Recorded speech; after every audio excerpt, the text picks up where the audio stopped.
ഞാനിപ്പോഴും അടിവരയിട്ട് പറയുന്നു, ശ്രീ എ കെ ബാലൻ്റെ പ്രതികരണം, പ്രസ്താവന വളരെ വ്യക്തമാണ്. ജമാഅത്തെ ഇസ്ലാമി, ഞാൻ നേരത്തെ പറഞ്ഞല്ലോ, ഐക്യ ജനാധിപത്യ മുന്നണിയിൽ ഒരു ഘടകകക്ഷി പോലും അല്ലാത്ത ജമാഅത്തെ ഇസ്ലാമി ആഭ്യന്തര വകുപ്പ് കൈകാര്യം ചെയ്യുമെന്നും അങ്ങനെ വീണ്ടും മാറാട് കലാപം സൃഷ്ടിക്കാൻ വേണ്ടിയിട്ടുള്ള, വർഗീയ കലാപം സൃഷ്ടിക്കാൻ വേണ്ടിയിട്ടുള്ള ബോധപൂർവമായ നീക്കത്തിനാണ് ലീഗ് നേതൃത്വം കൊടുക്കുന്നത് എന്ന് പറഞ്ഞു കഴിഞ്ഞാൽ വളരെ വ്യക്തമല്ലേ, കൃത്യമായ സന്ദേശമല്ലേ പോകുന്നത്. അപ്പോൾ ഒരു മുസ്ലിം വിരുദ്ധതയുടെ രാഷ്ട്രീയം പ്രചരിപ്പിക്കുക എന്ന് തന്നെയാണ് ജമാഅത്തെ ഇസ്ലാമിയെ പ്രതീകാത്മകമായി ചിത്രീകരിച്ചതേ ഉള്ളൂ. അല്ലെങ്കിൽ ലീഗ് എന്ന് പറഞ്ഞതെന്താ?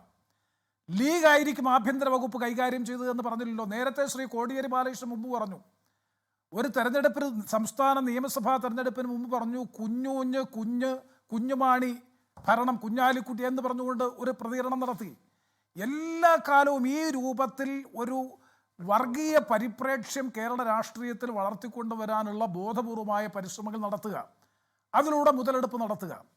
പിന്നെ രണ്ടാമത്തെ പ്രശ്നം അദ്ദേഹം സൂചിപ്പിച്ചു, ഇതിലെ ഇടതുപക്ഷ രാഷ്ട്രീയത്തെ ഉന്മൂലനം ചെയ്യലാണോ പ്രധാനപ്പെട്ട ദൗത്യം, കോൺഗ്രസിനെയാണോ? ഇന്ന് BJPയെ സംബന്ധിച്ചിടത്തോളം, RSSനെ സംബന്ധിച്ചിടത്തോളം ദേശീയ തലത്തിൽ ഇന്ത്യയിലെ എല്ലാ സംസ്ഥാനങ്ങളിലും വേരോട്ടമുള്ള മതേതര ജനാധിപത്യ രാഷ്ട്രീയത്തിൽ അടിയുറച്ചു നിന്നുകൊണ്ട് BJPക്ക് അതിശക്തമായ പ്രതിരോധം സൃഷ്ടിച്ചുകൊണ്ടിരിക്കുന്ന രാഹുൽ ഗാന്ധിയുടെ നേതൃത്വത്തിൽ കോൺഗ്രസിനെ ദുർബലപ്പെടുത്തുക, ഉന്മൂലനം ചെയ്യുക എന്നത് തന്നെയാണ് അവരുടെ ഏറ്റവും മുൻഗണനാക്രമത്തിലുള്ള ഏറ്റവും പ്രധാനപ്പെട്ട അജണ്ട.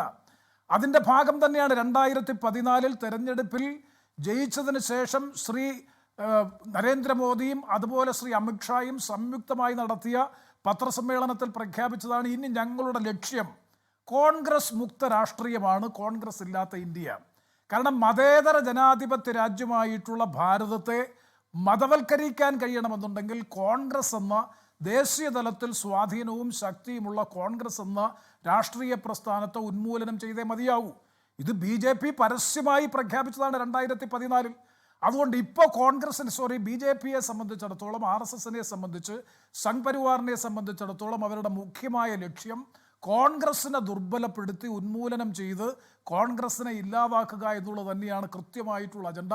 ഒരു സംശയം വേണ്ട. അതിൻ്റെ അർത്ഥം ഇടതുപക്ഷ രാഷ്ട്രീയത്തെ പിന്തുണയ്ക്കുന്നു എന്നല്ല. ഇടതുപക്ഷ രാഷ്ട്രീയ പ്രസ്ഥാനങ്ങൾക്ക് ഇന്നലകളിൽ ഇന്ത്യൻ രാഷ്ട്രീയത്തിൽ ഉണ്ടായിരുന്ന ശക്തിയും സ്വാധീനവും നന്നേ പരിമിതപ്പെട്ടിരിക്കുന്ന പശ്ചാത്തലത്തിൽ ദേശീയ തലത്തിൽ സ്വാധീനമുള്ള കക്ഷി എന്ന നിലയിൽ കോൺഗ്രസിനെ ദുർബലപ്പെടുത്തുക, UDF അല്ലെങ്കിൽ കോൺഗ്രസിൻ്റെ നേതൃത്വത്തിൽ ഒരു ഗവൺമെൻറ്റും രാജ്യത്ത് അധികാരത്തിൽ വരാതിരിക്കുക എന്നുള്ളത് BJPയുടെ പ്രഖ്യാപിതമായിട്ടുള്ള നിലപാടാണ്.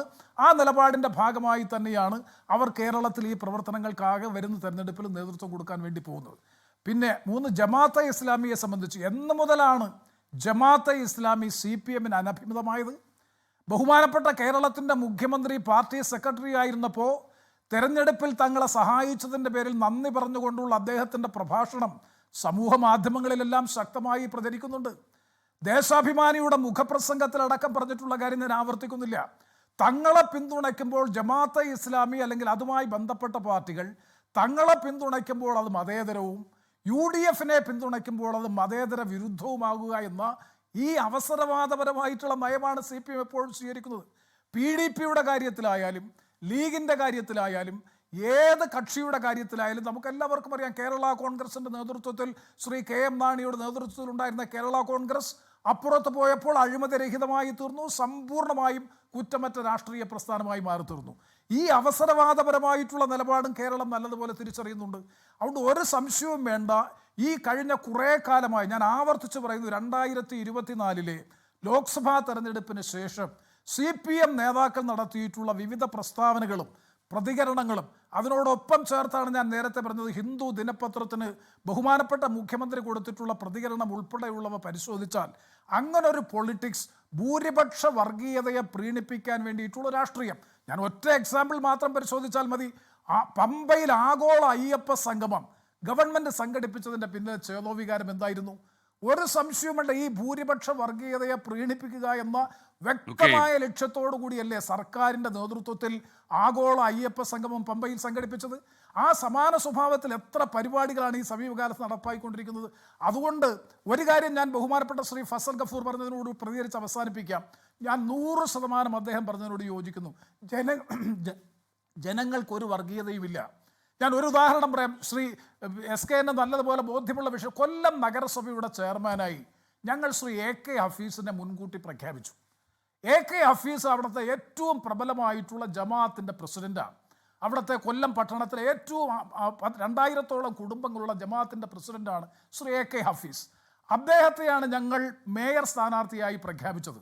അവിടെ തീരദേശ മേഖലയിൽ ഏറ്റവും കൂടുതൽ ലത്തീൻ കത്തോലിക്ക സമുദായം മാത്രം അധിവസിക്കുന്ന ഏതാണ്ട് ഒരു 10-11-12ഓളം വരുന്ന ഡിവിഷനുകൾ, മുഴുവൻ ഡിവിഷനുകളിലും UDF ജയിച്ചു. ജനങ്ങൾക്കൊരു വർഗീയതയുമില്ല, ജനങ്ങൾക്ക് ഒരു തരത്തിലുള്ള സാമുദായികമായിട്ടുള്ള സ്വാധീനവുമില്ല. മികവാർന്ന സ്ഥാനാർത്ഥിയും രാഷ്ട്രീയ അടിത്തറയും രാഷ്ട്രീയവും ശരിയാണെന്നുണ്ടെങ്കിൽ ജനങ്ങൾ വോട്ട് ചെയ്യാൻ തയ്യാറാണ്. ഞാൻ ഒരു സംശയവും വേണ്ട, രാഷ്ട്രീയ നേതൃത്വമാണ് ഇന്ന് പാർട്ടി മുന്നണി രാഷ്ട്രീയ നേതൃത്വമാണ് പലപ്പോഴും ജനങ്ങളിൽ മതസാമുദായിക വികാരം വളർത്തിക്കൊണ്ടുള്ള ധ്രുവീകരണത്തിന് വേണ്ടിയിട്ടുള്ള പരിശ്രമങ്ങൾ നടത്തുന്നത്. നിങ്ങൾക്കറിയാം, കേരളത്തിൻ്റെ ബഹുമാനപ്പെട്ട പ്രതിപക്ഷ നേതാവ് ശ്രീ VD സതീശനെതിരായി സാമുദായിക നേതാക്കൾ നടത്തിക്കൊണ്ടിരിക്കുന്ന പ്രതികരണം നിങ്ങൾക്ക് എല്ലാവർക്കും അറിയാം. മുൻകാലങ്ങളേതുപോലെ കോൺഗ്രസ് ഒരു ഘട്ടത്തിൽ പോലും സാമുദായിക ശക്തികൾക്ക് ആ രൂപത്തിൽ വിധേയപ്പെടുന്നില്ല എന്ന് മാത്രമല്ല, ശക്തമായി പ്രതിരോധിച്ചു നിൽക്കുന്നുണ്ട്. സമീപകാലത്തെ രാഷ്ട്രീയ അനുഭവങ്ങൾ പരിശോധിച്ച് നോക്കിയാൽ മനസ്സിലാക്കാൻ കഴിയും. എന്നാൽ നിർഭാഗ്യകരമെന്ന് പറയട്ടെ, കേരളത്തിൻ്റെ മുഖ്യമന്ത്രി CPMൻ്റെ പോളിറ്റ് ബ്യൂറോ അംഗം കൂടിയായിട്ടുള്ള ബഹുമാനപ്പെട്ട മുഖ്യമന്ത്രി ശ്രീ പിണറായി വിജയൻ അദ്ദേഹത്തിൻ്റെ സമീപകാലത്തെ ഇതുമായി ബന്ധപ്പെട്ട പ്രതികരണങ്ങളിൽ സ്വീകരിച്ചിട്ടുള്ള നടപടി, ആഗോള അയ്യപ്പ സംഗമം ഉൾപ്പെടെയുള്ള കാര്യങ്ങളിൽ സ്വീകരിച്ചിട്ടുള്ള നയങ്ങൾ, നിലപാടുകൾ പരിശോധിക്കുമ്പോഴാണ് ഞാൻ നേരത്തെ സൂചിപ്പിച്ച ആ ഭൂരിപക്ഷ വർഗീയതയുടെ പിന്തുണയാർജിക്കാൻ വേണ്ടിയിട്ടുള്ള ബോധപൂർവമായ നീക്കങ്ങളുമായി മുന്നോട്ട് പോകുന്നതിൻ്റെ ഭാഗമാണ് AK ബാലൻ്റെ ഈ പ്രസ്താവന എന്ന കാര്യത്തിൽ ഒരു സംശയവും വേണ്ട. ശ്രീ AK ബാലൻ്റെ പ്രസ്താവനയെക്കുറിച്ച് എൻ്റെ ബഹുമാന്യ സുഹൃത്ത് ശ്രീ A റഹീം അതിനെക്കുറിച്ച് ഒന്നും പറഞ്ഞില്ല. അതിനെക്കുറിച്ച് കൂടി അദ്ദേഹം ഒന്ന് പ്രതികരിച്ചാൽ വളരെ സന്തോഷം.